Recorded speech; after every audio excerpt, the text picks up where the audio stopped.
Bueno, nosotros veníamos hablando un poco respecto a la película em, de este Ishan, que habla acerca de un niño con dislexia y como el fenómeno como tal de cómo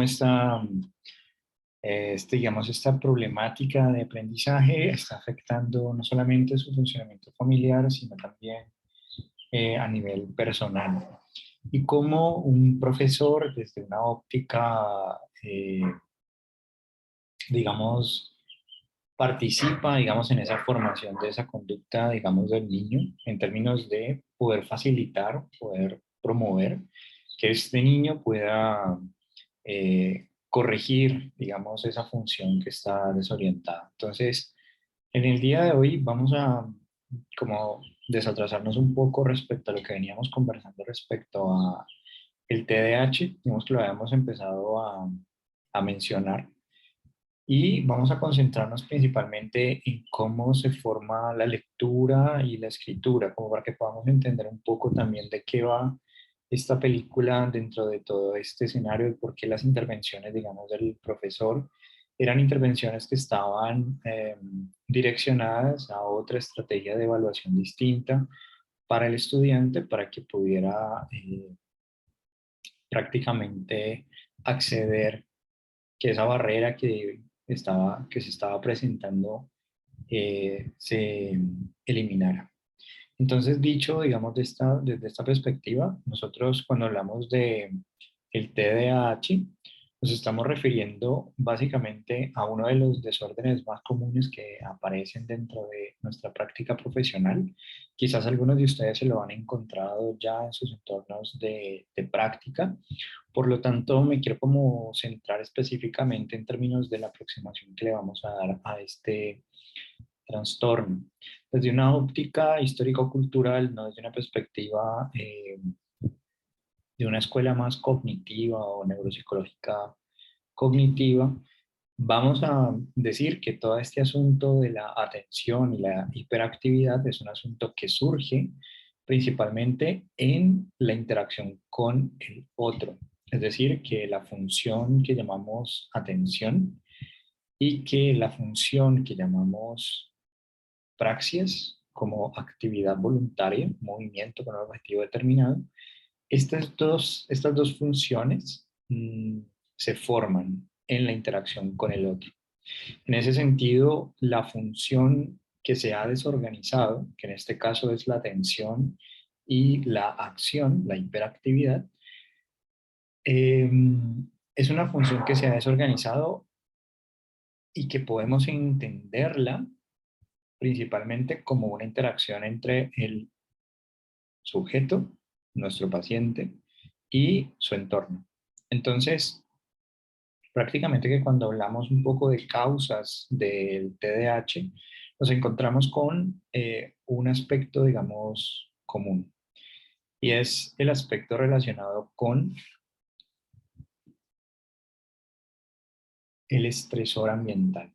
Entonces, cuando hablamos de estrés ambiental, nos estamos refiriendo a que normalmente los niños que desarrollan este tipo de problemática son niños donde mmm, su entorno inmediato, nos referimos a sus cuidadores, donde pasan más tiempo, existe eh, algún tipo de estrés. Entonces, el estrés puede provenir de, normalmente la forma típica en la que proviene es en términos de maltrato físico o psicológico o inclusive sexual. Entonces, cuando estamos hablando de un estresor ambiental, nos estamos refiriendo principalmente a deprivaciones, a limitaciones en el acceso al afecto y a la cultura. Es decir, que se restringe, se limita la calidad del vínculo, la calidad del afecto, de la devolución que se le hace al niño. Es decir, el niño puede hacer lo que quiera, cuando quiera y como quiera, porque no hay un otro que regule, no hay un otro que ponga un límite. Entonces, bajo esta perspectiva, digamos que una de las características en el TDAH está relacionada con dos aspectos principales, el aspecto cognitivo y el aspecto conductual. A nivel cognitivo, lo que nos encontramos principalmente en el TDAH es el asunto de una fuga de ideas o una impulsividad, un incremento, digamos, en el número de posibles alternativas, de posibles opciones y estrategias cognitivas para resolver una tarea. Es decir, que tenemos que resolver el problema y una persona con dificultades atencionales pueden surgirle múltiples alternativas de solución. Mientras que una persona que no desarrolla, digamos, este trastorno puede focalizarse en una de estas estrategias. La persona con TDAH principalmente va a tener múltiples y variadas estrategias de resolución, pero no va a saber en cuál focalizarse. O inicia en una estrategia y no puede continuar. Cambia, digamos, de foco atencional. Dicho esto, cambiar, digamos, el foco atencional, pues nos lleva o nos tiene que hacer pensar en términos de unas características que tenemos que tener presentes. Entonces, ¿qué características nosotros debemos involucrar al momento de cualquier tipo de aproximación previa a cualquier diagnóstico? Es decir, antes de nosotros pasar a poner un diagnóstico, antes debemos verificar 4 aspectos importantes o claves. Y esto, digamos, es muy importante que ustedes lo incorporen dentro de sus prácticas profesionales y en sus prácticas, bueno, y ya no como practicantes, sino como profesionales. Y son 4 aspectos. Entonces, para entender estos aspectos, primero pues vamos a ponerles un nombre a esos aspectos y son los dispositivos básicos del aprendizaje. ¿Qué quiere decir un dispositivo básico del aprendizaje? Normalmente un dispositivo es una herramienta, ¿cierto? Y como herramienta o como condición, ¿cierto? Es necesaria para poder aprender. ¿Qué estamos diciendo cuando decimos aprendizaje? Cuando decimos aprendizaje nos estamos refiriendo a el cambio en la conducta. Es decir, que hay un proceso de cambios continuos, constantes, estables en el tiempo. Y cuando ese proceso se da, se cambia una conducta, entonces decimos que la persona ha aprendido. En ese sentido, el aprendizaje no es un desarrollo físico, es decir, no estamos hablando de crecimiento del pelo y las uñas, sino que estamos refiriéndonos entonces a un cambio en la expresión de esta persona, en la expresión de su conducta. Entonces, si nosotros en este momento estamos hablando de que lo que nosotros estudiamos en últimas en psicología es la mente y el comportamiento humano, ese comportamiento humano se desglosa en conductas.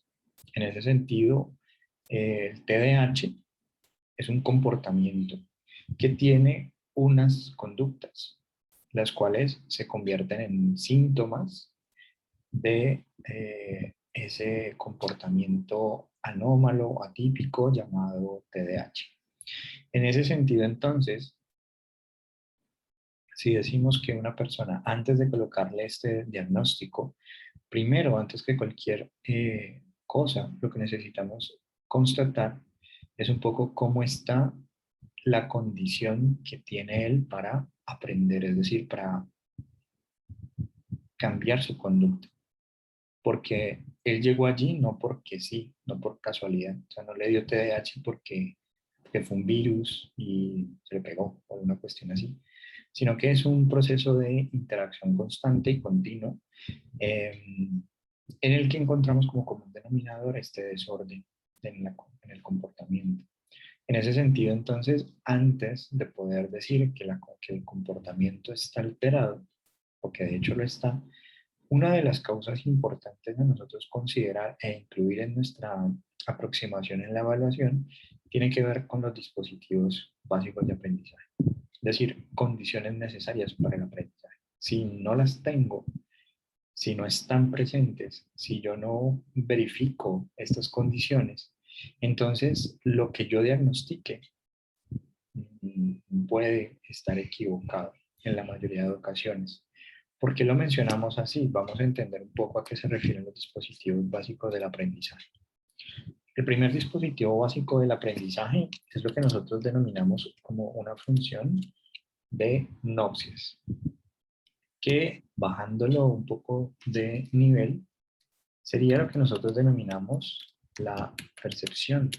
Entonces, en ese sentido, si nosotros no tenemos la eh, capacidad de discriminar adecuadamente los estímulos visuales, si tengo una tarea de lectura o una tarea de encontrar diferencias visuales entre dos dibujos, mi conducta se va a parecer a una persona con un comportamiento errático. Es decir, que voy a parecer como si tuviera una dificultad de atención. No sé en qué focalizarme. No noto cuál es el estímulo importante. Y en ese sentido, entonces, antes de nosotros decir que hay una dificultad atencional, pues necesitamos verificar si la discriminación de nuestros sentidos está funcionando. Porque la experiencia, lo que somos cada uno de nosotros, depende principalmente de nuestras sensaciones. Y esas sensaciones provienen explícitamente de nuestros sentidos. Lo que tocamos, lo que vemos, lo que olemos, lo que gustamos. Y entonces, no sé si les ha pasado a ustedes que algo les parece muy, muy ácido y a otra persona ese mismo aspecto les parece muy, muy dulce. Son dos extremos dentro del sabor, dentro del gusto. Y puede simplemente que la persona que le parece agrio o amargo, básicamente es que se acaba de cepillar o se acaba de comer algún alimento amargo, con sabor amargo. Y eso cambia la percepción de ese estímulo. Entonces, nosotros estamos como evaluadores en un, en un lugar que nos corresponde a nosotros determinar si la persona presenta o no presenta un comportamiento errado. Entonces, una posible causa de ese comportamiento errado puede ser que hay dificultades en la discriminación en las modalidades sensoriales, es decir, no puede conocer por una modalidad sensorial. Las noxias es conocimiento por un, un sentido en particular, por una modalidad sensorial. En ese sentido, entonces, si decimos noxias visuales, estamos diciendo conocimiento por la modalidad visual. Por tanto, verificar la discriminación de formas, colores, números, desde la perspectiva visual, implicaría entonces tener tarjetas o dibujos de distintos colores, de distintas formas y de distintos números. Y en ese sentido, entonces, podríamos decir que esta persona no tiene ninguna dificultad, a menos que también veamos, por ejemplo, que la persona se acerca demasiado a la hoja o se aleja demasiado de la hoja. Eh, Esto nos da alguna señal de que la anoxia visual, es decir, la discriminación visual, la percepción visual, está tomando un valor, un cambio, no se está percibiendo adecuadamente. Entonces es muy importante que nosotros podamos dentro del proceso de nuestra entrevista poder, por ejemplo, bajar la voz nuestra, bajar el tono en el que estamos hablando. Bajar el tono en el que estamos hablando nos puede ayudar a que la persona pueda visibilizar, pueda ver rápidamente, o podamos nosotros notar rápidamente si tiene alguna dificultad en la percepción audioverbal. Es decir, hay una hipoacusia, es decir, una baja percepción del sonido, y entonces necesitamos subir el tono de la voz para que pueda discriminar ese sonido. Entonces, que no es que ustedes tengan que andar con pruebas debajo del brazo, es básicamente primero verificar si usa gafas, si no usa gafas, si se acerca, si no se acerca, si confunde las formas, los colores, que son noxias simples. Y A medida que nosotros podemos descartar, digamos, esta alternativa, pues podemos entender un poco por qué una persona puede tener un comportamiento eh, patológico. Bien. Otro elemento importante dentro de los dispositivos básicos del aprendizaje es la atención. Por eso empezamos también por la dificultad atencional, porque dentro de nuestro aprendizaje, para que nosotros podamos aprender, debemos darnos cuenta, ¿vale? De cuál es el estímulo que nos importa. Es decir, dentro de la atención, si ustedes recuerdan, pues tienen atención selectiva y sostenida, pero también en modalidades audioverbales y visuales. Entonces, mi atención, si yo tengo una dificultad a nivel de mis nopcias visuales, a nivel de mi percepción visual, muy seguramente mi atención visual va a estar alterada. Entonces, es importante que nosotros también dentro de los dispositivos básicos del aprendizaje incluyamos la atención como un fenómeno también necesario para el aprendizaje. Si yo no puedo ver o no puedo escuchar, ¿cuál es el estímulo irrelevante, importante? Por ejemplo, en este caso, yo estoy hablando, pero puede en este momento estar otros estímulos audioverbales también compitiendo por su atención. Puede estar una serie de Netflix, puede estar escuchándose música por un fondo, etcétera. Yo tengo que discriminar entre estos estímulos audioverbales y focalizarme en aquello que me va a permitir a mí, en esta situación en particular, un éxito mayor. Entonces, la discriminación de los estímulos y focalizarme en los estímulos es un asunto necesario para el aprendizaje, que sería la atención. Otro aspecto importante es la memoria. La memoria nos permite entonces que podamos recordar si el estímulo que estamos viendo es un estímulo que ya hemos visto previamente o es un estímulo nuevo. Nuestra memoria como cúmulo de información, como acumulación de información, nos va a permitir entonces decidir o elegir desde qué conducta responder a este estímulo. En ese sentido, es necesario que si yo quiero aprender, recuerde en qué estado estaba antes de este aprendizaje. Para darme cuenta que he aprendido, necesito tener un cambio. Por lo tanto, un estímulo va a generar una respuesta. Si yo en este momento digo, bueno, les voy a poner un 5 a la persona que me responda a la siguiente pregunta. En ese sentido, eh, yo tengo que decir, profe, no me ha dicho cuál es esa pregunta, ¿vale? Y eso es gracias a que pues tenemos una función cognitiva como la memoria. Entonces la memoria es una condición necesaria para el aprendizaje porque nos permite recordar estímulos entre sí, recordar la forma en que tenemos que contestar a estos estímulos. Y finalmente, pues hablamos de la motivación. En términos de la motivación, nos vamos a restringir exclusivamente a dos aspectos de la motivación intrínseca y la motivación extrínseca. La intrínseca es aquella motivación que proviene de nuestro interior, es el deseo literalmente por lo que queramos exhibir como conducta, y la motivación extrínseca pues, proviene del ambiente. Por tanto, el ejemplo de la nota de ahora es una motivación completamente extrínseca, donde nuestra conducta depende en gran medida de la recompensa que vamos a obtener. Entonces, yo tengo que verificar si este desorden de atención e hiperactividad, por ejemplo, se da en todos los escenarios, es decir, en una sola clase. Si es en una sola clase, pues no hay un problema de atención, más bien es un problema de motivación, quizá. Si yo puedo pasar tiempo sosteniendo mi atención en una actividad, pero no lo puedo sostener en otra actividad, como puede ser la clase, pero sí lo puedo hacer durante un videojuego, lo puedo hacer jugando con mis amigos, etcétera. Y no cambio de actividad, no pierdo el foco ni el estímulo que es objeto del juego. Si estamos jugando béisbol, pues recuerdo y estoy atento de cuál es mi lugar, si me toca atrapar la pelota o si me toca batear. Y estar atento pues de la pelota. Que era algo parecido a lo que le sucedía a Ishan en términos de la discriminación de su cuerpo y la coordinación de su cuerpo.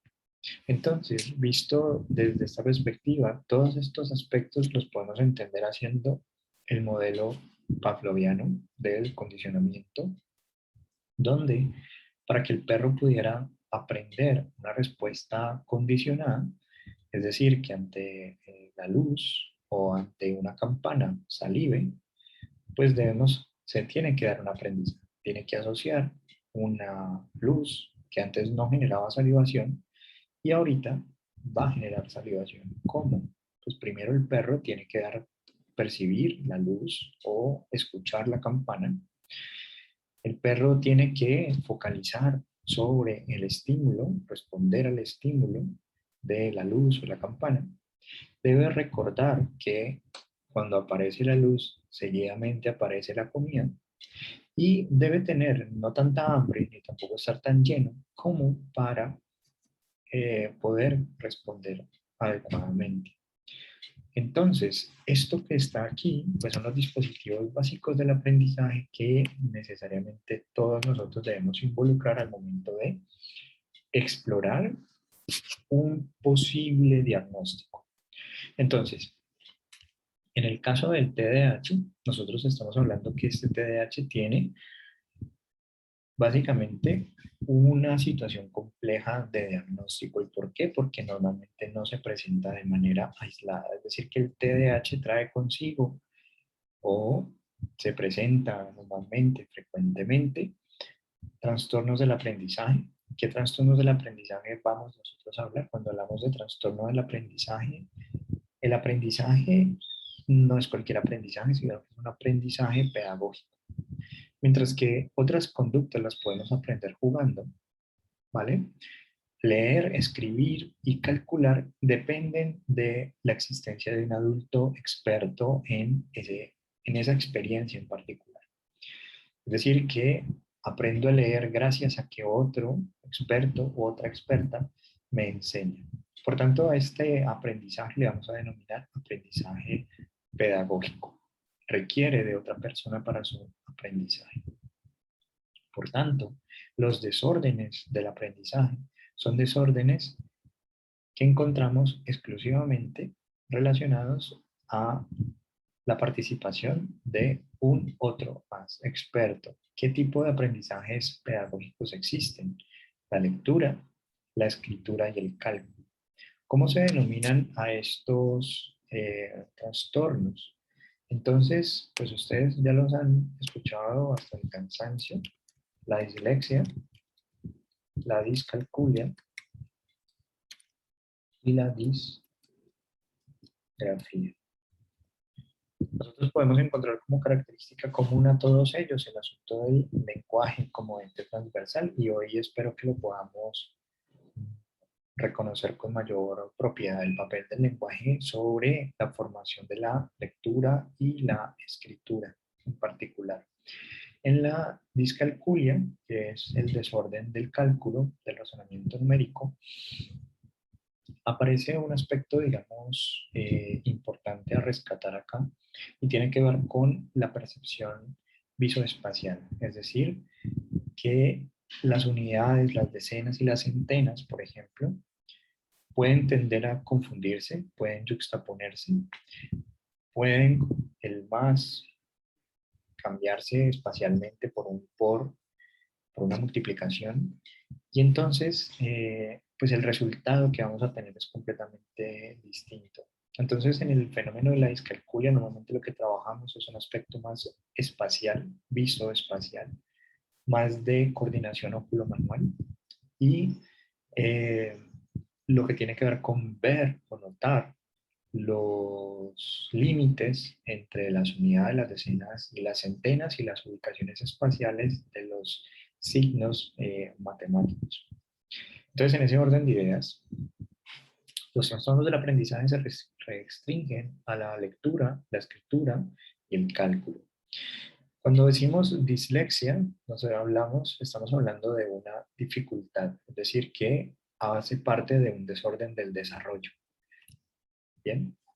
Cuando hablamos entonces de una alexia, cuando ponemos un prefijo como el a, estamos diciendo que fruto de una lesión cerebral, fruto de una enfermedad, de un deterioro a nivel del sistema nervioso central, hemos perdido la función cognitiva de la lectura. Es decir, por un traumatismo craneoencefálico, pierdo mi habilidad para leer. Miro las letras y no significan nada para mí. En ese sentido, vamos a utilizar el prefijo a. Cuando típicamente lo que encontramos o lo que ustedes van a encontrar muy seguramente son desórdenes más relacionados con el desarrollo. ¿Eso qué significa? Que la relación que tiene el niño con ese experto que le enseña a leer, ¿vale? No es una relación significativa o positiva. ¿En qué sentido? Como vamos a notar en un momento, lo que necesitamos un poco identificar son las rutas de formación, las rutas que componen ese lenguaje. Pero vamos a ir un poco más en profundidad en un momento. Por lo pronto, lo que quiero como recalcar en este punto es que cuando hablamos de dislexia, bueno, del prefijo dis, nos estamos refiriendo principalmente a una relación que se tiene que corregir del niño con su aprendizaje. Cuando nos referimos al niño con el aprendizaje o al adulto con el aprendizaje, nos estamos refiriendo entonces a la forma en que organizamos el contenido, la experiencia, el aprendizaje, para que pueda notarse. Entonces, volviendo nuevamente con el TDAH, también encontramos en el TDAH problemas de comportamiento. ¿Por qué se presentan estos problemas de comportamiento? Principalmente en aspectos más de la hiperactividad. En aspectos atencionales puede suceder también problemas de comportamiento cuando las personas que tienen este trastorno a nivel de conducta es como si no estuvieran presentes durante la conversación. Entonces responden a destiempo, entonces responden lo que no se les está preguntando. O en su defecto, por el lado de la hiperactividad, tienden a la impulsividad, a lo que denominaríamos el acting out. Entonces, en este sentido, la hiperactividad nos conlleva a que nos portemos un poco como si fuéramos oposicionistas desafiantes, que es uno de los desórdenes de conducta más comunes, junto con eh, lo que tiene que ver con los aspectos como las sociopatías, que es cuando realmente no nos interesa mucho el otro, hacemos daño de manera deliberada, engañamos, mentimos, causamos dolor a propósito y nunca es nuestra responsabilidad. O sea, me porté así por el otro, por culpa del otro. Entonces, en el TDAH se presentan problemas de comportamiento por no saber cuál es el estímulo relevante, importante, o por el asunto de la impulsividad. Entonces, queremos hacer una caricia y hacemos un golpe, somos un poco torpes en nuestras reacciones. En términos de, también se presenta ansiedad y depresión.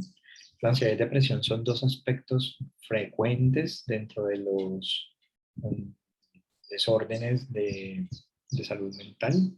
La depresión es la segunda causa de discapacidad en el mundo y, por tanto, normalmente cuando nuestro éxito escolar, ¿vale? Nuestro éxito escolar normalmente se asocia con nuestro éxito personal, o sea, con nuestra autoestima. Si me va bien, me siento bien. Si me va mal, me siento mal. Y pues la sociedad, nuestros padres y demás, nos han hecho creer también que eh, el éxito escolar determina, digamos, nuestro éxito en la vida. Entonces, normalmente los niños con TDAH tienen dificultades para el aprendizaje, principalmente por el asunto que más adelante vamos a hablar de la comprensión del lenguaje, pero principalmente también por el asunto de el seguimiento, digamos, de instrucciones, ese procesamiento que vamos a hablar ahorita en las rutas de formación. Y estas situaciones del bajo rendimiento académico a causa de los desórdenes del aprendizaje conlleva entonces ansiedad y depresión. Ansiedad porque es algo normal cuando no podemos controlar lo que nos está pasando. O sea, Ir a la escuela se convierte o ir a ese lugar donde me van a poner en evidencia mi dificultad, mi desorden, como lo que le pasaba un poco a Ishan de Lea, ¿cierto? Y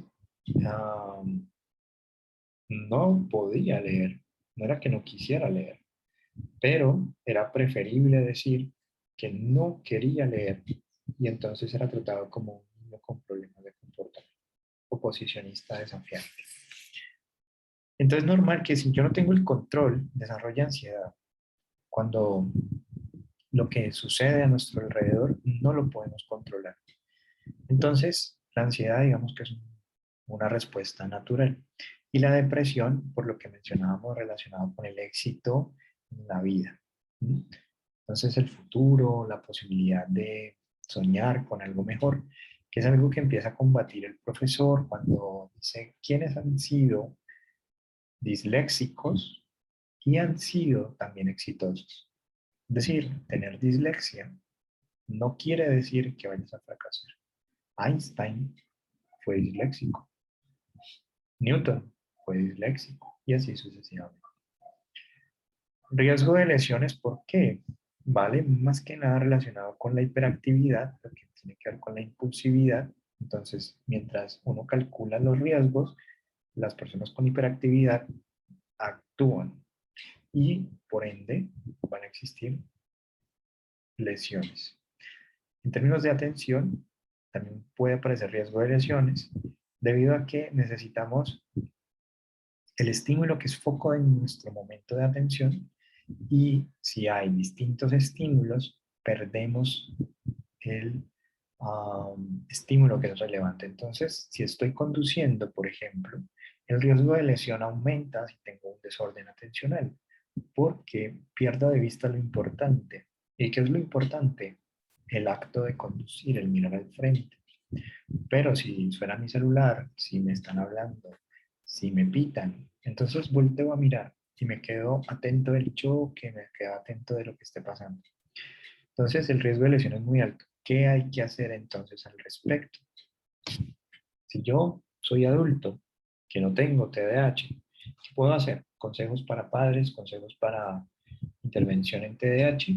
Está, primero que nada, en advertir los riesgos existentes y eliminarlos si los puedo eliminar, disminuirlos si los puedo eliminar. ¿Cómo disminuirlos? Usando casco, usando, si va a montar bicicleta, pues casco.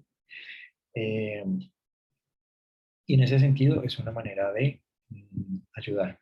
Otra manera de trabajar con el TDAH tiene que ver con dar una estructura, un plan, un orden, porque el TDAH se caracteriza por la no estructura. También es importante restringir el número de estímulos. Si yo voy a atender a un niño con TDAH, mi consultorio debe tener el mínimo número de estímulos posibles, focalizarse sobre lo que es importante. Si yo soy papá y voy a dar una instrucción a un niño con TDAH, debo restringir las opciones. No es si quiere ir a cine y en cine le doy 5 opciones de película, sino 2 alternativas de película. Entre 2 alternativas todo el tiempo. ¿Quieres comer esto o esto? No 5 elementos, porque va a tener dificultades para poder eh, dar una respuesta adecuada.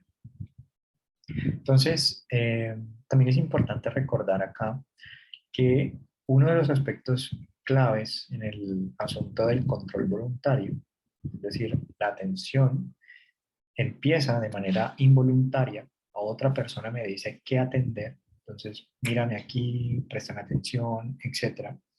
Y a medida que vamos creciendo, a medida que son nuestros 7 años, nuestra corteza frontal principalmente tiene una minimización lo suficientemente madura como para poder mantener la atención, controlar la atención. De ahí que el aprendizaje de leer, escribir y calcular se inicia alrededor de los 7 años, no antes, porque es necesario para poder aprender a leer, a escribir y a calcular que mi atención deje de ser involuntaria para que pase a ser voluntaria. Es decir, que yo voluntariamente elijo qué estímulo es el importante, es el relevante. Entonces, el paso de la atención involuntaria a voluntaria es un proceso de desarrollo natural. Todos pasamos por ahí. ¿Qué incide en que esto se haga sin menos daño para el niño? Es decir, que no se presenten trastornos, que la atención se fortalezca. Tiene que ver principalmente con el uso del lenguaje. Entonces, hablar, normalmente lo utilizamos de manera poco consciente. Cuando nosotros hablamos, realmente estamos controlando nuestra conducta. Cuando nosotros hablamos, estamos regulando nuestra acción. Cuando nosotros le decimos a alguien, bájate de ahí, entonces, si la persona no se baja de allí, yo debería acompañarlo con la acción y bajarlo. De esa manera estoy permitiendo que el lenguaje cumpla su papel regulado. Entonces, el lenguaje para el TDAH tiene que ver con, primero, la función reguladora del lenguaje, en el sentido de que este lenguaje permite que se regule la acción. Entonces, si yo hablo y no soy escuchado, hablo y no se hace la acción, yo debo de realizar la acción con el niño para que la siguiente vez el lenguaje sea suficiente y no necesite de la acción.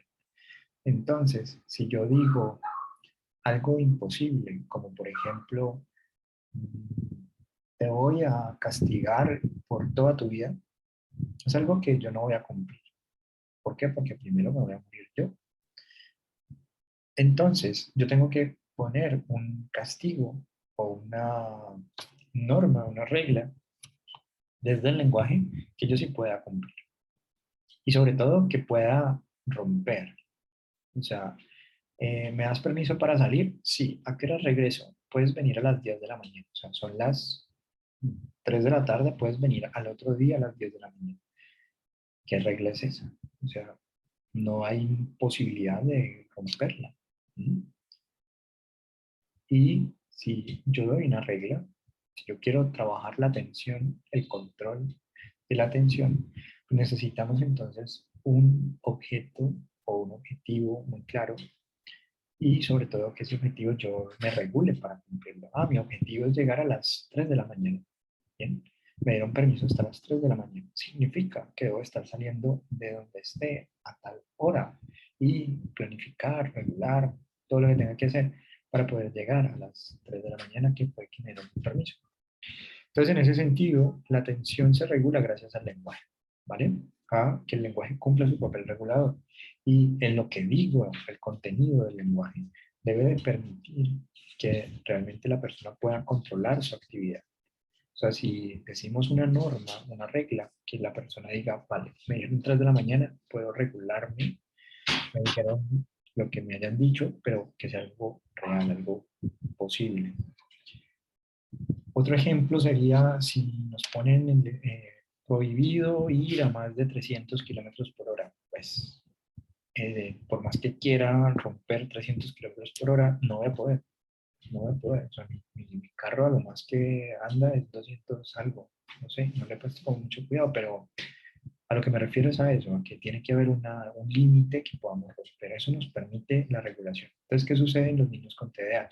Cuando miramos las familias de estos niños, las interacciones familiares, las dinámicas familiares, normalmente la norma, la regla, es muy, muy difusa. O sea, si hay regla, es muy poco clara, es muy poco precisa.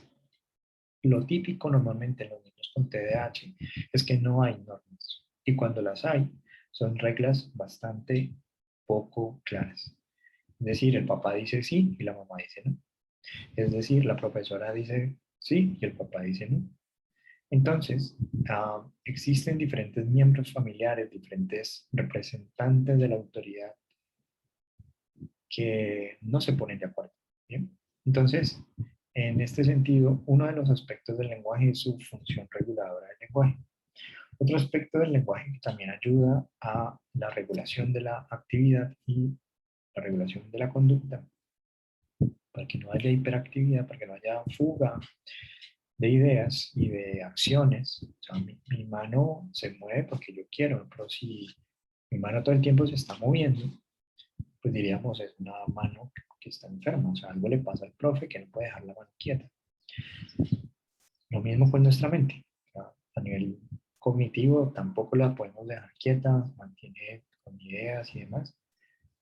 Pues entonces es una mente que no está bien. Ahora, si yo la puedo regular, otro aspecto que me ayuda entonces a regular mi conducta y mi cognición, ¿sí? Decíamos, es el lenguaje. Y ese lenguaje principalmente tiene dos aspectos. Uno, que es el que acabamos de explicar, relacionado con su función reguladora del lenguaje. El otro tiene que ver con la función simbólica del lenguaje. En el lenguaje, cuando hablamos de función simbólica, nos estamos refiriendo principalmente a que ustedes en estos momentos, todo lo que yo estoy diciendo, ustedes se lo están imaginando de alguna manera. Es decir, cuando yo digo un niño con TDAH, ustedes se están imaginando un niño con TDAH. Cuando yo digo Mickey Mouse, ustedes piensan en Mickey Mouse. Cuando me siguen, ¿cierto? Es decir, nuestro lenguaje tiene una función simbólica para que lo que hablemos, aun cuando no esté en la realidad, aun cuando no en este momento no esté Mickey Mouse, aun cuando en este momento no haya un niño con TDAH frente a nosotros, podamos hablar sobre un niño con TDAH o podamos incluso preguntarnos, bueno, ¿y de qué color tiene las orejas Mickey Mouse? ¿De qué color es su pantalón? ¿Vale? Mickey Mouse no está aquí, pero podemos evocarlo, podemos pensar sobre él.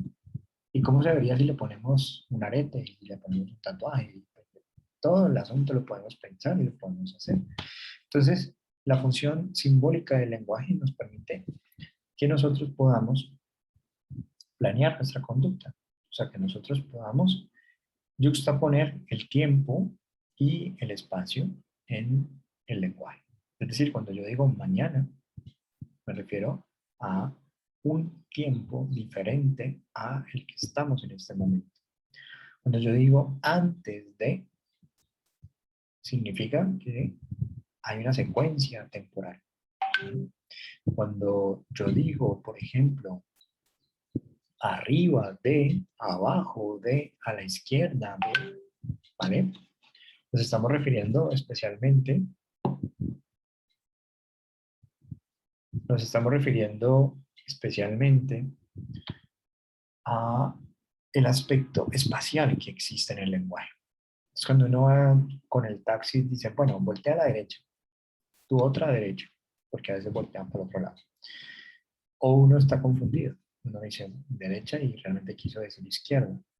Pues bien, lo que estamos diciendo con todo esto es que en el TDAH muchas de las dificultades están principalmente porque el lenguaje no cumple con su función simbólica o su función reguladora. ¿Cómo podemos promover la función simbólica? Ya entendimos un poco, o al menos dimos algunos ejemplos de cómo fortalecer la función reguladora. ¿Cómo? Acompañando las acciones del lenguaje. Si digo bájate, hago la acción de bajarlo, para que la siguiente vez el lenguaje tenga su papel regulador. Si yo digo, si haces eso, te pego, es porque literalmente te voy a pegar cuando hagas eso, ¿vale? No estoy promoviendo aquí, pues, el maltrato físico ni nada, pero es como para que se hagan una idea de lo que estoy diciendo. La función reguladora implicaría que lo que digo se hace. Ahora, la función simbólica como tal nos permite la creatividad, la invención y juxtaponer en un mismo escenario el tiempo y el espacio. El antes, el mañana, el a las 3 de la tarde, a las 5 de la tarde. Antes de ir a la casa voy a ir a la, no sé, a la guardería. Pues bien, espacio, tiempo, primero qué voy a hacer, segundo qué voy a hacer. Entonces hay un papel a nivel simbólico que nos permite, que ahorita lo vamos a corroborar o contrastar con el autismo. Y es que en las personas con autismo el lenguaje como tal, pues es una de las pérdidas más significativas para su diagnóstico. Es decir, la imposibilidad de comprender el lenguaje, expresar el lenguaje en términos simbólicos. Es decir, que para un niño con autismo, un carro siempre será un carro y no podrá hacer otra cosa. O sea, un carro no puede volar, no puede hacer como voy a darle de comer al carro. Primero, porque no tiene ningún sentido, pero si yo estoy con un muñequito, tengo un juguete y le doy de comer, hacer de cuenta que come, o te preparé esta comida y yo hacer de cuenta que la como, en personas con autismo es muy complicado. Es decir, el pensamiento simbólico, la función simbólica del lenguaje, el hacer como si no existe. Ahora, en el TDAH, esa función simbólica no es que no exista, sino que se ha perdido que ese simbolismo se acompañe de la acción pertinente. Entonces, para poner un ejemplo, si yo estoy en un rol como profesor, ¿vale? Significa que como profesor yo debo de comportarme, o sea, tengo que regular mi conducta para ser el profesor. No puedo ser cualquier cosa, no puedo exhibir cualquier conducta, solo aquellas conductas permitidas para un profesor. Bien. De ahí entonces que la dificultad atencional o la dificultad en la hiperactividad, es decir, hago cosas sin pensarlo mucho y olvido que estoy hablando y entonces empiezo a hablar de cualquier cosa, y entonces le empiezo a hablar de Spider-Man y luego de los Caballeros del Zodiaco y luego de la política y así, pues significa que me está costando sostener la atención. Entonces, ¿cómo desarrollamos la función simbólica? Pues la función simbólica la desarrollamos a través del juego simbólico de roles sociales. Es decir, que si vamos a intervenir en TDAH, lo mejor que podemos hacer es intervenir durante el recreo, intervenir durante los escenarios de artes y teatro. ¿Por qué? O sea, vamos a involucrar mucho más el componente lúdico, el componente artístico, porque muchas veces lo que sucede con el TDAH, que es algo que también es importante de resaltar, es que las emociones no se pueden gestionar adecuadamente. Hay dificultad para gestionarlas. Y en ese sentido, al haber esa dificultad, necesitamos vías de comunicación para esas emociones. ¿Cuáles? La pintura, la música, el deporte. ¿Vale? Una manera en que la emoción se expresa. Tengo rabia, le pego a la pelota. Tengo rabia y pinto lo que se me ocurre. ¿Bien? Entonces, vías de expresión de emociones también ayuda a disminuir la sintomatología de TDAH. También es importante, como mencionábamos, incluir el arte y la escenografía para hacer juego de roles sociales. O sea, vamos a disminuir la fantasía, por decirlo de alguna manera. Entonces, vamos a concentrarnos exclusivamente en términos de funciones muy concretas, muy concretas. ¿A qué nos referimos? Concreto es, ¿Batman en nuestra realidad existe? No, no existe. Vale, entonces no vamos a jugar a Batman y Robin. Vamos a jugar entonces a el médico. ¿El médico está en el colegio en el que estamos trabajando? Sí. ¿Hay enfermera en el colegio? Sí. Bomberos. ¿Hemos visto bomberos? ¿No hemos visto bomberos? Policías. Vamos a irnos a aspectos concretos que el niño ha visto. Ah, es que el papá es bombero. Ah, es que la mamá es contadora. Bueno, listo, perfecto. Es decir, vamos a jugar a ser contador, vamos a jugar a ser médico y así sucesivamente. ¿Por qué estamos haciendo esto? Porque el niño, esta tarea tan sencilla, lo que está desarrollando en el niño es la función simbólica y la función reguladora del lenguaje. ¿En qué sentido? Sostengo mi rol, me puse la bata y soy el médico. No puedo decir cosas como me duele la barriga, porque tengo una bata puesta, soy el médico. Si tú me dices ayayay, ok, significa que yo tengo que contestar algo al ayayay. ¿Dónde te duele? Sería algo que diría, pero también es válido que diga, por ejemplo, cuénteme, ¿qué le sucede? ¿Qué le pasa? Yo soy el doctor, cuénteme qué le pasa. Visto así, lo que estamos desarrollando entonces es una función reguladora del lenguaje muy importante dentro del juego simbólico de roles sociales. Entonces, promovemos en la disminución de dificultades atencionales e hiperactividad, como que el lenguaje cumpla su papel. Es decir, que la atención involuntaria en un primer momento pase a ser cada vez más voluntaria. ¿Cómo? Todo lo que yo digo como adulto lo cumplo.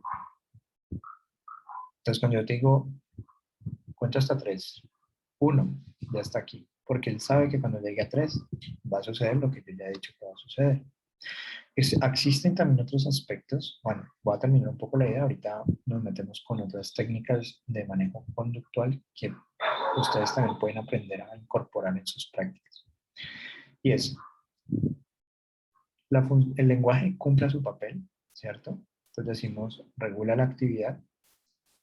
Y 2, que a nivel simbólico se mantenga en un rol y que pueda entonces interactuar desde este rol y mantenerlo a medida que va cambiando. Entonces, si aparece un accidente, entonces, ¿cómo reacciona el médico ante ese accidente?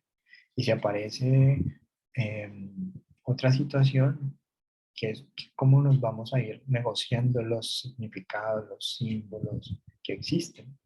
Y eso nos permite entonces un desarrollo de la atención. Otro aspecto importante es la estructura, es decir, todos los días o los hábitos, por decirlo de alguna manera. Incorporar hábitos en la rutina de las personas. Estructurar, ayudar a estructurar. Que sepan qué se hace primero, qué se hace después, qué se hace después. Eso ayuda a tener un orden que en el TDAH pues, no se tiene. La emoción, expresarla a través del arte, a través del deporte. Y finalmente, ya con estos elementos, podemos nosotros decir cada uno de los, cada uno de los involucrados va a incorporar entonces, casi que cada uno sabe como que qué le corresponde con el niño realizar. Entonces el profesor, si está utilizando algún tipo de lenguaje que no cumple su papel regulador porque dice cosas que no cumple, pues hay que acompañar al profesor en ese sentido.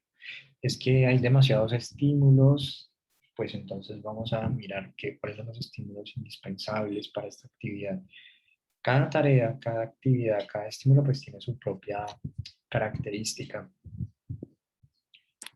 Entonces, todo lo que están aquí en las diapositivas pues a continuación son cosas que pues ya he hablado. Por estas diapositivas se las comparto para que las tengan. Pero me quiero concentrar. Entonces vamos a hablar un poquito de autismo y vamos a terminar un poco por lo que tiene que ver con la lectura principalmente. Cómo se forma, digamos, la lectura. Esto pues creo que ya lo habíamos conversado un poco relacionado con que dependiendo de cómo se presentan los síntomas puede haber más predominio de atención o más predominio de hiperactividad o la combinación de los dos.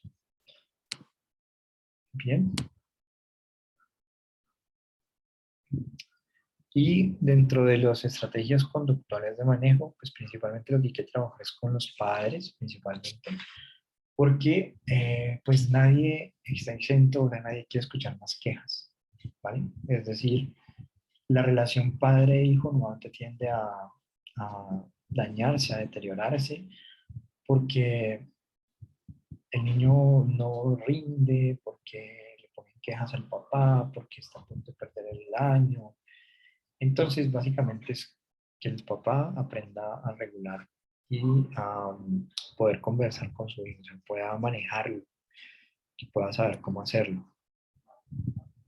Dentro de los, digamos, aspectos que aparecen importantes dentro del manejo con TDAH, ustedes pueden leer sobre eso, o sea, hay distintos programas dentro de los cuales principalmente es las habilidades parentales, es decir, un intensivo donde el padre y el hijo se van un fin de semana, una semana, a trabajar fuertemente y al papá se le entrena en el campo, se le retroalimenta, se observa cómo maneja a su hijo, cómo responde a sus demandas en particular y principalmente pues eh, hay una de las que no están aquí que es el tiempo fuera, que básicamente consiste en lo siguiente, dependiendo de la edad del niño, si tiene 2 años, si tiene 10 años, va a ser el tiempo, es decir, de tiempo fuera. 2 minutos porque tiene 2 años, 10 minutos porque tiene 10 años. ¿En qué consiste el tiempo fuera?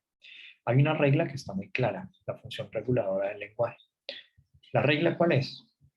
En esta casa no se le pegan patadas a los animalitos, por poner un ejemplo. Entonces, cada que pase la situación de pegarle una patada a un animalito, entonces viene el tiempo fuera. Si tiene 3 años, entonces 3 minutos. ¿En qué consiste? Cogemos al niño y recuerda que en esta casa no le pegamos a los animales y lo ubicamos en una sillita aparte. O sea, aparte, se suspende lo que esté haciendo. Recuerda que estás en tiempo fuera. Recuerda que en esta casa, o sea, se reafirma la norma, se reafirma la regla. Si hay un objeto por el que se pelea, el objeto queda en tiempo fuera, o sea, esto puede ser muy, muy variable, muy versátil, pero pues el tiempo fuera, digamos que es una estrategia de manejo y de control parental, o sea, inmediatamente tengo la consecuencia. No puede ser que yo llegue tarde de la noche y me ponga en la queja y entonces tiempo fuera, no, tiene que ser inmediato. Eso es un aspecto eh, clave. Sobre los medicamentos no quiero como centrarme respecto a ellos. Básicamente la idea que quiero que les quede sobre los medicamentos es, primero, que no se conoce muy bien el efecto a largo plazo en niños pequeños de los medicamentos, por tanto, si hay niños con TDAH que se planean medicar y tienen entre los 4 y los 6 años, la recomendación sería no hacer medicación. ¿Por qué? Primero, por el asunto de la mielinización a los 7 años, por tanto, su conducta puede ser simplemente un proceso madurativo, natural, entre el paso involuntario a voluntario, o sea, que él aprenda a regularse. Pero también revisar entonces el entorno, o sea, trabajar con los padres cuidadores para organizar una rutina, para que pueda expresar sus emociones, para que juegue más simbólicamente juegos sociales, para que se cumpla lo que se dice. Y con eso podemos, pero si encontramos que en el autismo, que en el TDAH pues se presenta o es necesaria pues una medicación, nuevamente la recomendación es que esté después de los 12 años principalmente, pero principalmente existen personas con TDAH cuyo origen, cuya causa, pues sí es un desorden orgánico. Desafortunadamente, hay muchos niños diagnosticados con TDAH que en ocasiones pues es simplemente un mal diagnóstico. Un mal diagnóstico en el sentido de que queremos todos quieticos, sin, mucho, sin mucha energía. Ah, entonces hay problemas de el niño que no se puede quedar quieto y entonces lo diagnosticamos para tratar de calmar. Pero realmente, pues, ¿qué es recomendable? Si vamos a hacer observación de hiperactividad, por ejemplo, hacerla después de que hay una actividad excesiva. Ejemplo, si yo tengo mucha energía, estoy recién despierto, me acabo de despertar, acabo de comerme un chocolate y miel, o sea, tengo dulce encima, glucosa, tengo mucha energía y tengo 5 años y me voy a ver con mis amigos, pues muy seguramente mi actividad se va a ver con un niño con hiperactividad. Entonces, lo mejor es dejar jugar, o sea, observar la hiperactividad posterior a una sesión intensa de juego, descargar energía. Entonces, después del recreo, observar, observar. Y ahí es mucho más puro el asunto de si hay una hiperactividad o no, si hay una imposibilidad para regular tu actividad o no. Entonces, vale, la primera hipótesis es, tiene un exceso de energía, que la gaste, que la queme. Vamos a ver si es por eso que no se puede quedar quieto. Que lo observo y, total, parece un niño con hiperactividad. posterior al recreo, después de un partido de fútbol, lo vuelvo a observar y resulta que es un niño como cualquier otro niño, ¿vale?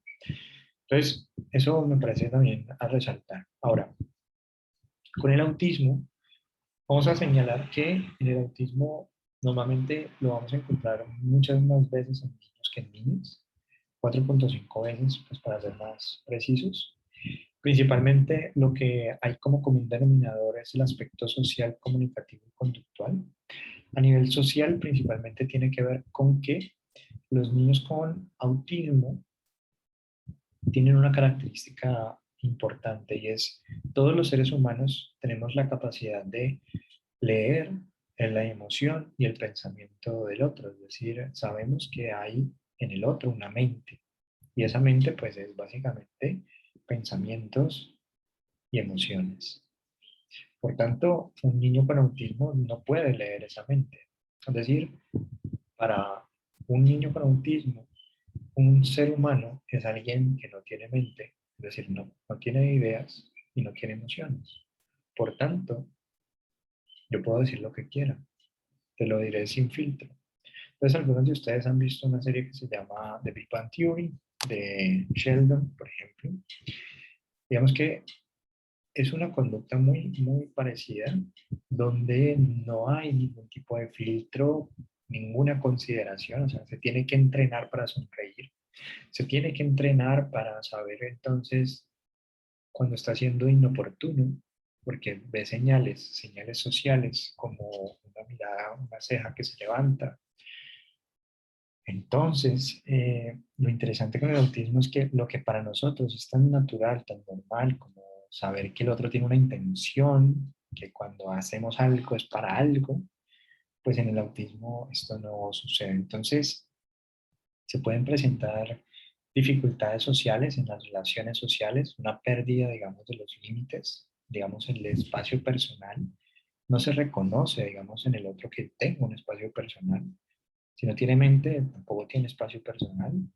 Entonces te hablan pegados a ti, están encima de ti, muy cerca de ti. Eh, Todo lo que son aspectos sociales como la sonrisa, el señalar y compartir la atención. Entonces yo miro para un lugar, pues, que estará mirando, voy a mirar. Digamos, en el autismo esto no se presenta. A nivel comunicacional, pues eso implica entonces que son muy literales, no entienden el doble sentido, los chistes. Es decir, la persona si dijo eso, eso es lo que quería decir, no puede haber un como sí, no. Y entonces a nivel comunicacional, son personas que normalmente tienen retrasos en el desarrollo del lenguaje. ¿Sí? Entonces, pueden ser ecolaicos, es decir, repetir constantemente el último sonido que escuchó, la última palabra que escuchó, la última frase que escuchó, toda la conversación. Eh, entonces, a nivel comunicativo, pues también existen estas dificultades. A nivel conductual, pueden aparecer movimientos que son completamente atípicos, no tienen un para qué, no hay una finalidad. Entonces, pueden aletear las manos, agitar las manos porque sí. Pueden alinear carritos en línea recta porque sí. Pueden quedarse mucho tiempo dándole vueltas a un palito, en torno a un palito. Y por tanto, entonces, tienden a ser muy ritualicos, es decir, mantienen todo el tiempo una misma conducta, son muy repetitivos. Por tanto, si atendemos personas con autismo, la recomendación siempre será mantener una rutina, es decir, lo veo siempre a la misma hora, lo veo siempre en el mismo consultorio. Por tanto, si alquilamos consultorios y ustedes dicen, bueno, es que ya me voy a graduar y ya empecé a buscar y ustedes se van a encontrar con que les alquilan consultorios, pero esos consultorios a veces es uno, a veces es otro, pues si sé con anticipación que me voy a dedicar o voy a tener un flujo regular de pacientes con autismo, procurar en la medida de lo posible mantener un mismo espacio. Cualquier cambio, por sutil que sea, las personas con autismo normalmente lo van a notar. el autismo y también existe el espectro autista. Entonces, cuando hablamos de espectro autista nos estamos refiriendo al grado de qué o el grado de severidad en que se afecta las funciones sociales, comunicacionales o conductuales. En el caso del autismo propiamente, o sea, cuando me diagnostican con autismo, voy a tener afectación en estos tres dominios. En el espectro autista puedo tener más funcionamiento a nivel comunicacional, eh, conductual. Necesito entonces eh, recordar que para todo esto pues que está aquí, pues básicamente como señales de alarma es como lo que me quiero como eh, subrayar. Básicamente no se sabe muy bien cuál es como la razón aparente pues de estas diferencias cerebrales, específicamente a nivel del lóbulo frontal. Esas diferencias pues a veces dicen que son las causas genéticas, pero realmente todavía no está muy claro. Cuando uno tiene un año de edad, entonces ustedes dicen, bueno, yo soy primo, soy hermano, soy, y tiene casualmente 12 años. Hágale la prueba de una vez, dígale, no, nómbrelo por su nombre, llámelo por su nombre, dígale Alejandro. Si no voltea a mirar, cuando usted lo está llamando, hay que prestar atención, porque nuevamente uno de los logros en el desarrollo es en el año de vida, que cuando me nombren, pues yo diga, voltee a mirar mínimamente, porque hablar todavía soy preverbal. A los 14 meses de edad, es decir, al año y 2 meses, si por ejemplo un helicóptero pasa normalmente, o un avión pasa normalmente, o suena un, no sé, carro de bomberos, una ambulancia, o sea, si yo nunca, pues a no ser que vivo al lado pues de un hospital y todos los días pues ambulancia, ambulancia, ambulancia, pues nada, eso no es novedoso, eso no es como, wow, qué interesante, pero si es poco frecuente, pues entonces yo voy a mostrar interés. Y normalmente mostrar interés a esta edad se ve como una señal, es decir, con el dedo indica hacia un lugar. Bien, evitar el contacto visual y querer estar solos no significa entonces que un niño que quiere jugar, que quiere estar solo, pues entonces. Pero pues nuevamente los niños tienden a jugar. Es muy preocupante cuando no juegan. Es mucho más grave cuando no juegan. Cuando juegan, normalmente juegan con otros. Cuando juegan solos hay que prestar un poco más, un poco de atención, pero no es, vamos, como una señal muy, muy delicada, pero es más un grave, digamos, el contacto visual. En términos de, como no hay una mente, como no reconozco que afuera, en el mundo externo, hay otra persona que piensa, que siente, sino que son objetos, pues entonces mi mirada, mi vista va a estar en otro lugar. Lo que les llama la atención a nivel, eso es bastante atípico. Entonces los sentimientos pues no se procesan de la mejor manera, no se reconocen de la mejor manera. Mm,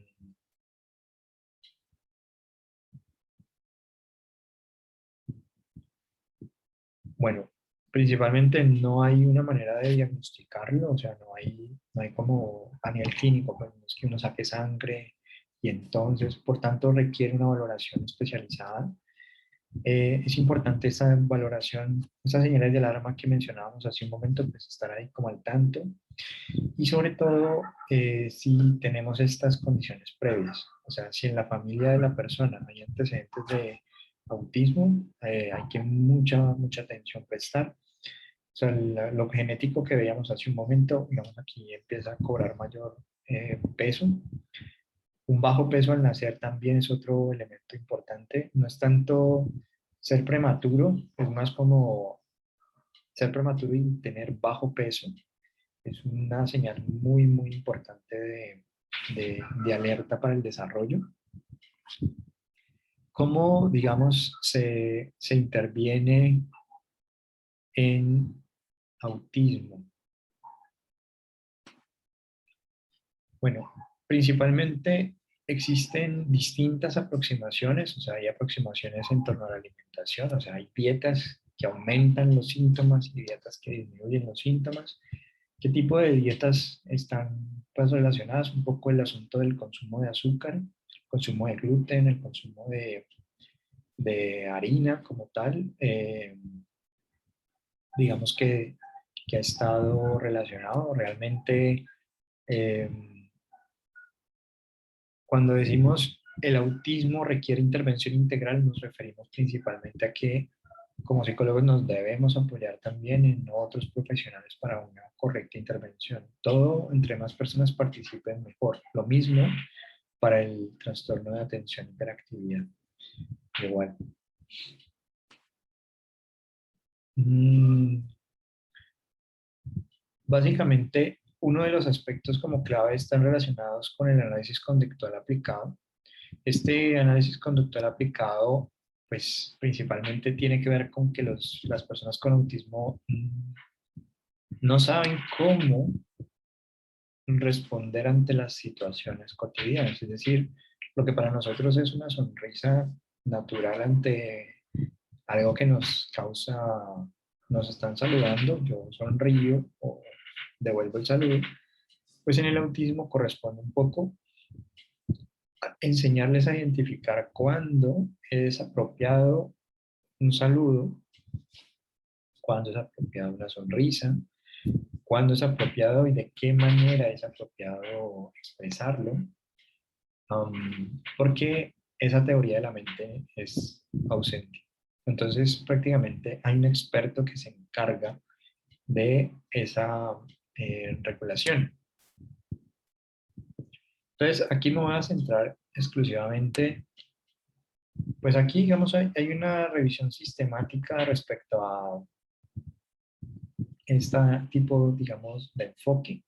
Entonces, el aspecto, digamos, como central en Colombia, o sea, a nivel cultural, a nivel de diferentes culturas, pues es el mismo. Es básicamente el hecho de formar en el niño o en la persona con autismo la conducta que nosotros, para responder de manera conductual, necesitamos identificar qué criterios, por ejemplo, si lo pensamos, si pensamos un poco en voz alta, ¿cuándo sonreímos? ¿Cuándo debemos de sonreír?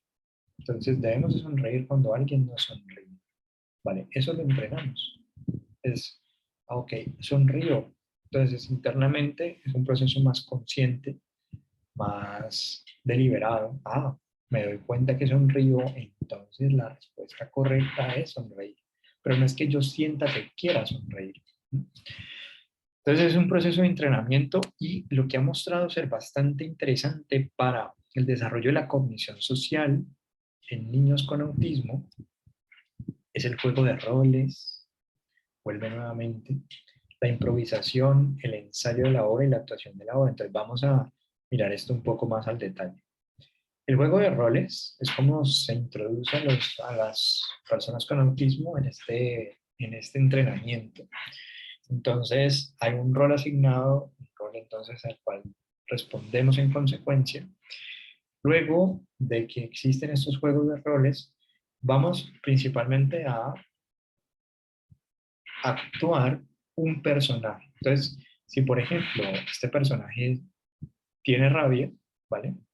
Entonces, para mí con autismo es más fácil darle vida a ese personaje con rabia que yo mismo sentir rabia. Entonces, la lógica aquí es cuando la persona con autismo quiere expresar rabia, recuerda a su personaje, recuerda la escena, recuerda en qué circunstancias, o sea, en qué condiciones, ante qué situaciones se siente rabia y dice, se parece esta situación que estoy experimentando en este momento a la de mi personaje en esta situación. Entonces la respuesta correcta es que yo la exprese de esta manera. Bien. Entonces, este artículo es un artículo que trata especialmente de cómo los niños con autismo mejoraron significativamente su cognición social y su comportamiento posterior a esta intervención basada en el el teatro como tal.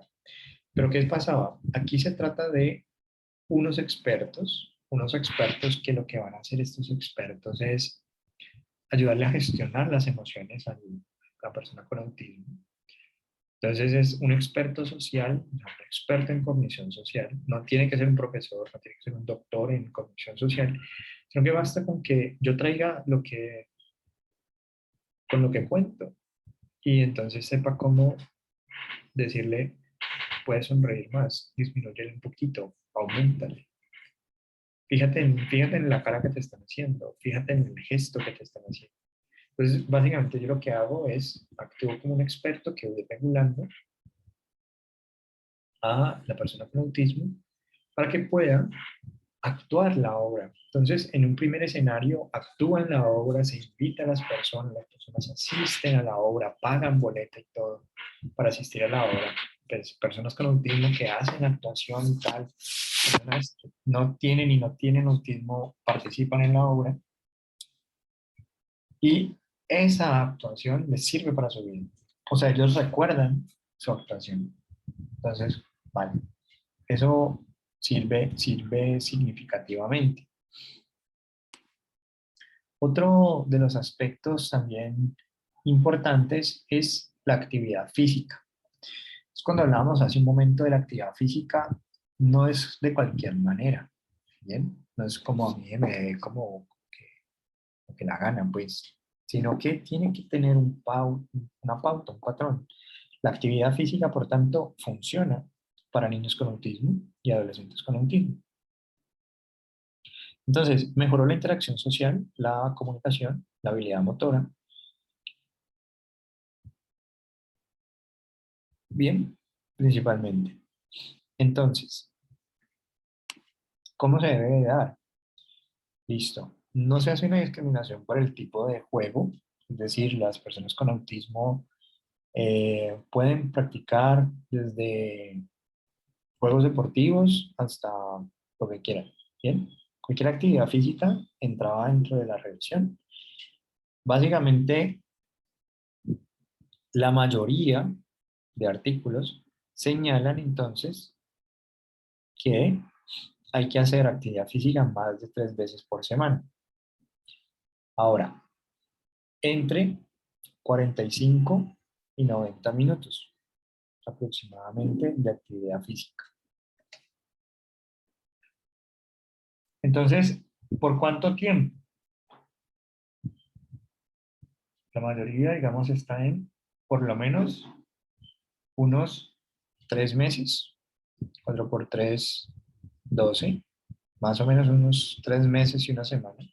Entonces, hacer por lo menos más de 3 veces al día, a la semana, más de 3 veces a la semana, entre 40 y 90 minutos, y por lo menos durante 3 meses y una semana para poder notar efectos positivos en la conducta social de los niños con autismo, ¿vale?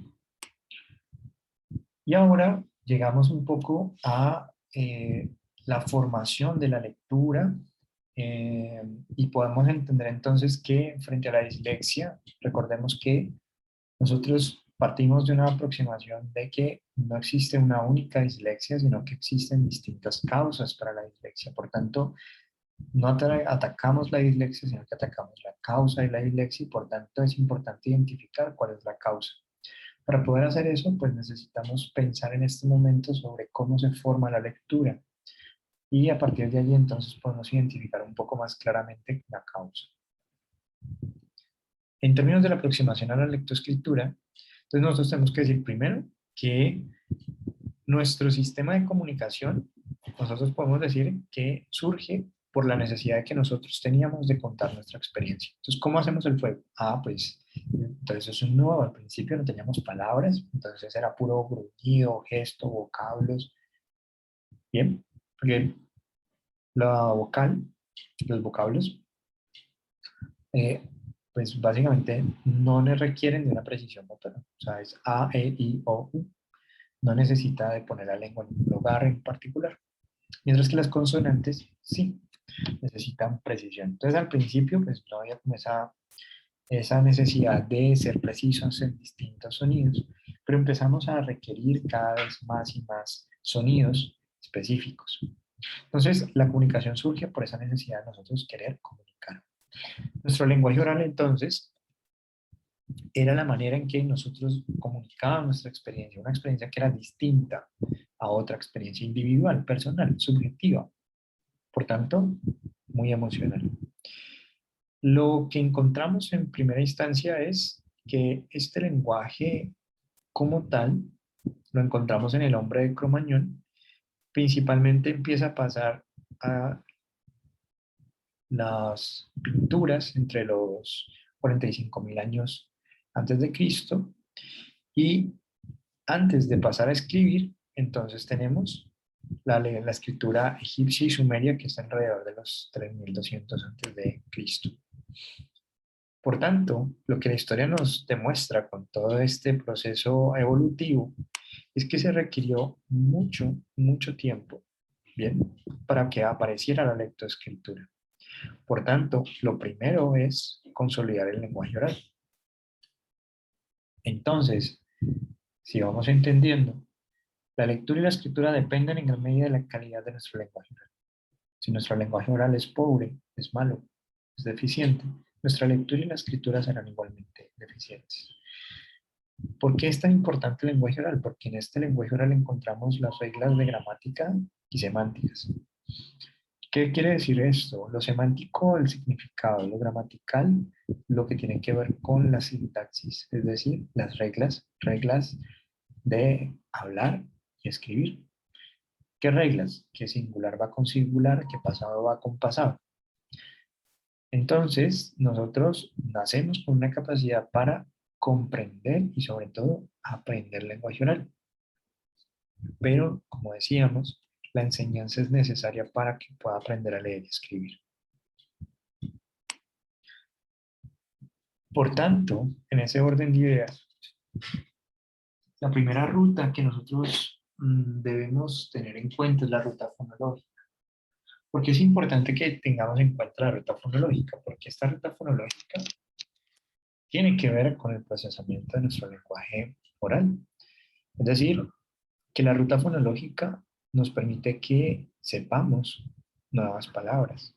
Si suenan igual, si suenan diferente, si es nuestro idioma, si es otro idioma.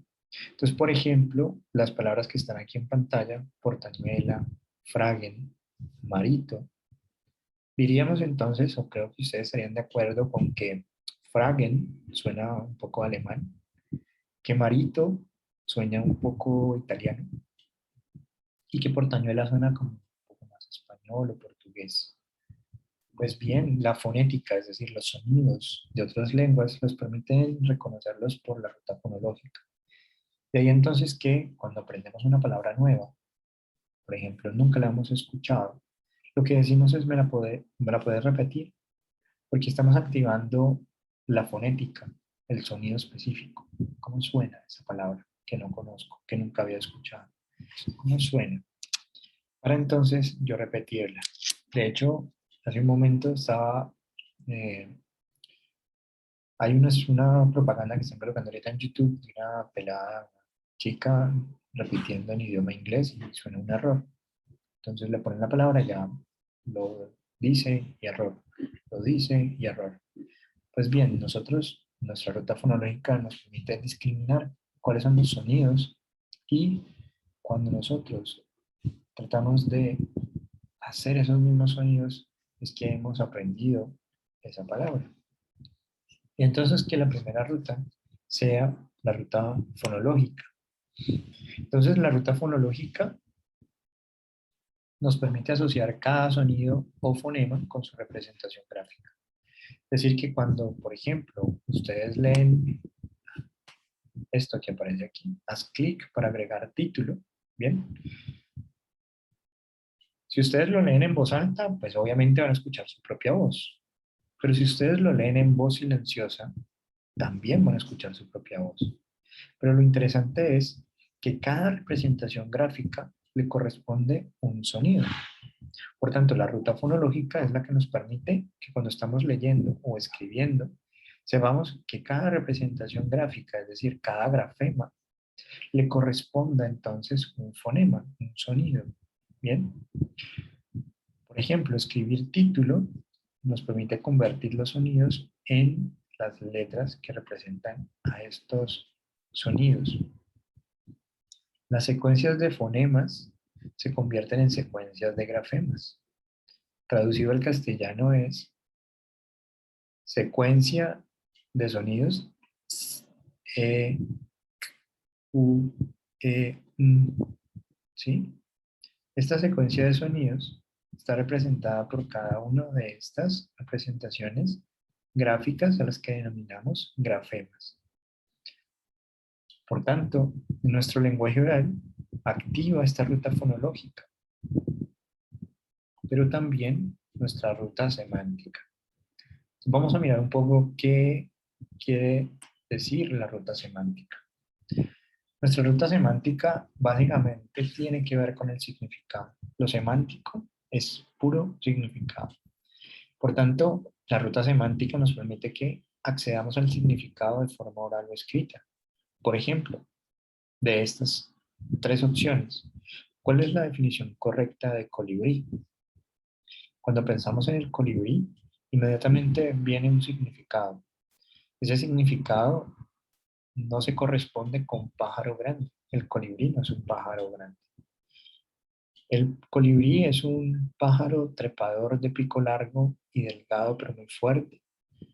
O el colibrí es un pájaro americano de tamaño muy pequeño, y pico largo y débil. Muy seguramente estaremos de acuerdo con que el colibrí es un pájaro americano y por tanto entonces nuestra ruta semántica nos permite hallar esa definición de aquello que hemos escuchado o aquello que hemos leído, pero también si mostramos la imagen o la definición también podemos nombrarla. Es decir, que si yo digo, vale, elimino todo esto y les pregunto a qué se está refiriendo, quizás algunos dirán colibrí, de pronto para otros sea un poco más difícil, pero si yo digo objeto que se utiliza para llamar, pues muchos dirán teléfono, celular, ¿vale? O si yo muestro la imagen de un celular y les digo qué es, pues la imagen también nos permite nombrarla. Entonces la ruta semántica está en el lado del significado.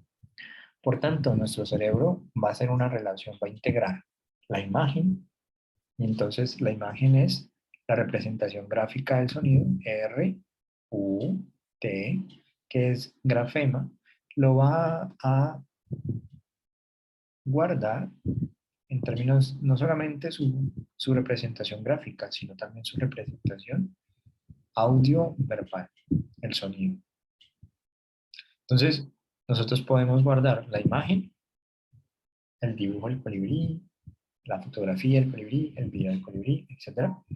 Y el significado. ¿Mm?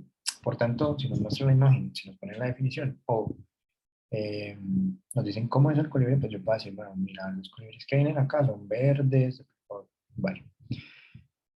Por tanto, gracias, casi que lo que llamamos lectoescritura es básicamente gracias a la ruta fonológica y semántica. Y esto normalmente se da a nivel de la palabra. Es decir, leer una palabra va gracias a la ruta fonológica porque vamos cambiando los sonidos o las representaciones gráficas en sonidos. O si voy a escribir, por ejemplo, voy cambiando el sonido en una representación gráfica. Entonces, lo que hemos dicho hasta el momento es, vamos cambiando, alternando entre la imagen y el sonido. Si voy a escribir, tengo el sonido y voy a representarlo a nivel gráfico en una letra que llamamos grafema. Y si voy a leer el grafema, es decir, la representación gráfica del sonido, lo convierto en un sonido que sería el fonema. Esta es otra ruta que vamos a ver más adelante, pero muy seguramente ustedes esto lo pueden leer. Dice, este mensaje es para demostrar las cosas increíbles que puede hacer nuestro cerebro. Esto se debe a que el hemisferio derecho del cerebro asocia, ¿cierto?, los símbolos parecidos a las letras que conocemos normalmente. Y así logramos leer con facilidad. Y entonces aquí entra una siguiente ruta. Bien, nosotros hablamos de una imagen ortográfica de cada palabra. Y entonces cuando nosotros leemos, vamos buscando en nuestro vocabulario visual que coincide con el patrón visual que está detallando esa imagen.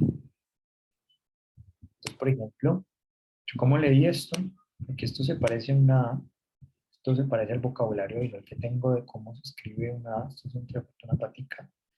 De ahí que yo no sé si ustedes han visto las series coreanas o los ideogramas, o sea, cómo escriben y además escriben de izquierda a derecha y además con unas características gráficas bastante ricas, bastante, o sea, uno no alcanza a diferenciar o a discriminar qué diferencia una cosa de otra, un ideograma de otro.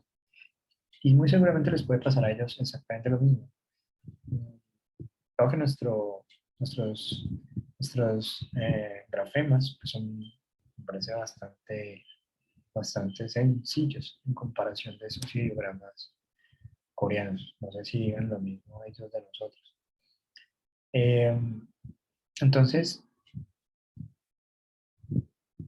a medida que nosotros vamos descifrando cada palabra, la definición y sentido ayuda a descifrar las siguientes.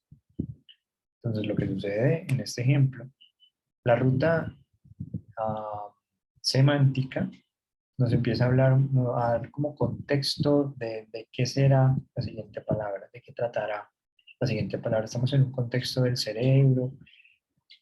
Acabo de leer esto y por tanto entonces me van a decir por qué. Bien. Entonces, por eso leer la palabra pues es muy semántico y muy eh, fonético. Pero leer una oración depende en gran medida también de qué tanto vamos comprendiendo la unión entre palabras entre sí, cómo se organizan las palabras entre sí. Por tanto, el procesamiento gramatical nos permite que comprendamos el significado de cada oración y el conjunto de oraciones en un párrafo. Leemos un párrafo y entendemos cómo se articula ese párrafo con los siguientes. Por tanto, la organización de cómo se organizan las palabras en una oración exclusivamente nos permite comprender el sentido de la oración. Entonces, interpretar lo que leemos se da gracias al procesamiento gramatical. Vamos a ver un ejemplo de esto. Por ejemplo, la palabra sierra, dependiendo de dónde se ubique, tiene una intención distinta en la oración. Vamos a la sierra a visitar a los abuelos. Tiene la palabra sierra una connotación de montaña. Tráeme la sierra para cortar madera. Tiene una connotación de herramienta. Se me antojó comer una sierra. Tiene una connotación entonces de un pez o de un animal que vamos a comer. Es la misma palabra, pero dependiendo de dónde se ubique, tiene un significado distinto. Y ahí entonces que pensemos en cómo hablamos de una ruta ortográfica, que es básicamente la memoria visual, ¿cierto? De lo que tenemos, y una ruta gramatical, ¿vale? Que nos permite entonces interpretar las palabras, los párrafos y el texto en general. Bien, entonces diríamos, vale, ¿qué va a ir primero? Entonces, si nosotros estamos atentos, para nosotros, si habláramos, bueno, el paso a paso, diríamos, bueno, la lectoescritura depende entonces de un procesamiento fonológico, semántico, ortográfico y gramatical. Y entonces, por ende, la enseñanza de la lectura y la escritura depende en gran medida de la calidad del lenguaje oral. Por tanto, si yo tengo dificultades en la conciencia fonológica, es decir, que rima con carro y que yo pueda decir barro, tarro, etcétera, implica que yo tengo conciencia del sonido. A mayor conciencia del sonido, a mayor conciencia fonológica, mayor será mi habilidad lectoescritura. Entre menor mi habilidad para discriminar los sonidos del lenguaje, mi probabilidad de desarrollar problemas de lectura y escritura será mayor. ¿Por qué? Porque yo voy escribiendo y me doy cuenta de cómo suenan lo que es cosas que estoy escribiendo. Entonces, cuando yo vuelvo a releer y aparece campo en vez de campo, puse una N en vez de una M, corrijo, digo, no, no, por más que la regla ortográfica sea que antes de una P hay una M, porque lo he visto, por eso no sé si ustedes les han recomendado que si quieren mejorar la ortografía, lean textos que estén bien escritos, o sea, que ortográficamente estén bien. ¿Por qué? Porque yo tengo una imagen gráfica de donde está la tilde. Entonces, por ejemplo, yo sé aquí que a esto le hace falta una tilde. ¿Mm? Bien. Y a varias de las que están aquí le hace falta una tilde. Bien. ¿Y eso cómo lo hago? Por mi ruta ortográfica. He aprendido cómo se escribe correctamente. Entonces, leemos esto por esa memoria visual que tenemos, esa ruta ortográfica, de cómo se escribe mensaje, cómo se parece entre sí. Y sumado a ello, pues tenemos una ruta gramatical que nos permite relacionar entre sí y darle un sentido a la oración y conectarlo con la siguiente, darle un contexto como a la lectura. Entonces, básicamente, ¿con qué, digamos que podemos trabajar las palabras y con qué las oraciones? Entonces, cuando leemos y escribimos, normalmente están al mismo tiempo la ruta fonológica, la ruta ortográfica, la ruta gramatical, ¿bien? Y la ruta semántica. Por ende, entender esto, cuando todo parezca ir en contra tuyo, recuerda que el avión despega con el viento en contra, no a favor, de Henry Ford. Poder nosotros identificar las palabras es básicamente con una ruta fonológica, vamos cambiando las grafemas en fonemas.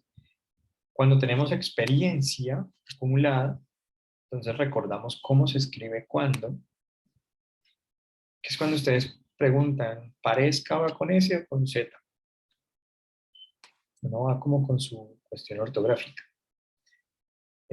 Cuando uno no lo recuerda visualmente, entonces uno hace énfasis con el sonido para saber si va con V, con V grande, con Y, con tilde, sin tilde. Volvemos a hablarnos a nosotros mismos para ver si eso cambia, si mejora. También, entonces, por ende, decimos que las palabras las identificamos recordando cómo se escriben o mediante la ruta fonológica recordando cómo suenan, volviéndonos a escuchar pura conciencia del sonido. Y la lectura, entonces, de frases, oraciones y demás, pues básicamente se da a nivel semántico y gramatical, porque permite entonces que cuando yo voy leyendo una palabra, venga el significado y que dependiendo del lugar donde esté esa palabra, también cambia su significado. Entonces, esa interpretación semántica y gramatical es la comprensión de lectura. Entonces, por tanto, la dislexia puede deberse, o sea, puede tener una causa fonológica, ortográfica, semántica o gramatical. Y según su característica, Así será entonces su manera de intervención. Entonces, hasta este momento me parece que ya es suficiente. Voy a dejar hasta acá. Ahorita vamos a concentrarnos específicamente en, por ejemplo, este es un aspecto que, pues, todos entendemos a qué nos referimos. Entonces aquí está, para que yo entienda esto, parte de las 4 rutas de actuación, fonológica, semántica y demás. Cuando ustedes leen o escriben, ustedes van a escuchar esos sonidos como tal. Es su voz interior. No es que estén ustedes en un estado mental alterado ni nada de eso, sino que básicamente como está configurado nuestro aprendizaje de la lectura y la escritura. Es sobre la base del lenguaje oral. Entonces, en ese orden de ideas, si a ustedes les recomiendan, les dicen, mira, eh, es recomendable enseñarle un segundo idioma, es recomendable que aprenda un tercer idioma, etcétera. La recomendación que vamos a hacer desde esa perspectiva, si lo estamos entendiendo, tiene que ver con que dejemos una lengua materna, una lengua oral que se hable con regularidad, que se practique con regularidad, que se utilice con regularidad. Y bajo esa premisa, bajo ese ámbito, es que se aprenden las reglas gramaticales, ¿vale? Para poder formar o comparar otras reglas gramaticales. El español, como se habla, se escribe, pero en el inglés o en el francés o en el alemán o en otros idiomas no se habla como se escribe. Por lo tanto, la recomendación es, uno, formar un lenguaje materno que se utilice. No, es que me vine para Colombia, mis papás son estadounidenses y hablamos en casa inglés. Pues entonces formemos el lenguaje inglés, mantengamos el lenguaje inglés para poder a partir de ahí contrastar, o sea, que el niño pueda tener una pauta de contraste, de comparación con el nuevo idioma a aprender. Aquí se hace así, lo tengo clarísimo y acá se hace de esta manera. Porque lo contrario se van a juxtaponer reglas, entonces va a hablar en Spanglish, va a tener palabras en español, palabras en inglés, una combinación muy caótica para el aprendizaje, la lectura y la escritura. Entonces, por eso decimos que el lenguaje oral soporta nuestra lectoescritura. Es la evidencia, pues, de la lectoescritura que cuando leemos o escribimos escuchamos nuestra voz. Por eso, esa activación de estos circuitos temporales son los que dan lugar a esta percepción. Los patrones visuales cuando leemos o escribimos, es decir, la forma, los grafemas y demás, pues activa circuitos visuales como tal. Por tanto, leer y escribir como tal, ¿qué significa? Que es más como una autoevaluación, o sea, esto no es para ponerles una nota o algo así, es más como para, bueno, ¿qué significa leer y escribir? Estar alfabetizado, entrenar mi cerebro, integrar mi capacidad para comprender todas las anteriores. Los procesamientos simultáneos y secuenciales. Nuevamente, básicamente, nosotros utilizamos de forma simultánea la ruta fonológica y semántica. Es decir, alternamos entre lo que vamos escuchando. Por ejemplo, la palabra chiquilicuatro es una palabra que nunca hemos escuchado, por tanto aquí se activa la ruta fonológica y vamos sabiendo cómo es que suena, si es de nuestro idioma, si no es, y entonces empezamos a poderla escribir. Así yo nunca la haya escuchado, puedo saber cómo se escribe. Puede que yo me equivoque un poco en colocar una S. Al principio puedo escribirla con S, S-H-I. Bien, pero sabemos posteriormente, gracias a la experiencia acumulada, que a nivel ortográfico la ch es con C. Ese sonido, ch, chi, pues es con C. Quizás en otra cultura se escriba de otra manera, ¿no? El chi y todo ese tipo de cosas. Pero el saber cómo suena nos permite entonces que nosotros ya hemos visto, lo podemos convertir y podemos memorizar entonces cómo suenan las palabras, así esas palabras sean desconocidas. Y por tanto se activan áreas temporales para que podamos identificar y discriminar esas palabras que son escuchadas. En el frontal es cómo las vamos a pronunciar. El frontal es una secuencia espaciotemporal. Entonces, ¿cómo se pronuncia chiquilicuatro? Eh, Tiene que ver con los lóbulos frontales, o sea, qué va primero, qué va después, dónde va primero la lengua, dónde va siguiente. Y pues los parietales que tienen que ver con la praxia como tal, es decir, el movimiento de un objetivo determinado. La ruta semántica se activa al mismo tiempo que la fonológica. A medida que vamos transformando los sonidos, vamos también accediendo al significado de lo que vamos leyendo o escribiendo. De entonces que en Nishan, por ejemplo, la conversión de lectura a escritura se pasa principalmente de leo algo pero no viene nada a mi mente. Es decir, no, los demás cuando leen manzana viene una imagen de la manzana, pero si yo leo y tengo dislexia, no puedo formar la palabra manzana y por tanto no viene un significado de manzana. Entonces, eso es importante que nosotros lo tengamos en cuenta porque no es que los niños no quieran hacerlo, es que no pueden hacerlo y sobre eso pues vamos a seguir pues trabajando con mayor, con las próximas clases. Entonces, voy a dejar hasta aquí para no saturarlos tanto. Eh, Nos veríamos entonces en pues, la próxima clase, principalmente. Los que tienen clase mañana con... Gracias, Que gracias, profe. chao.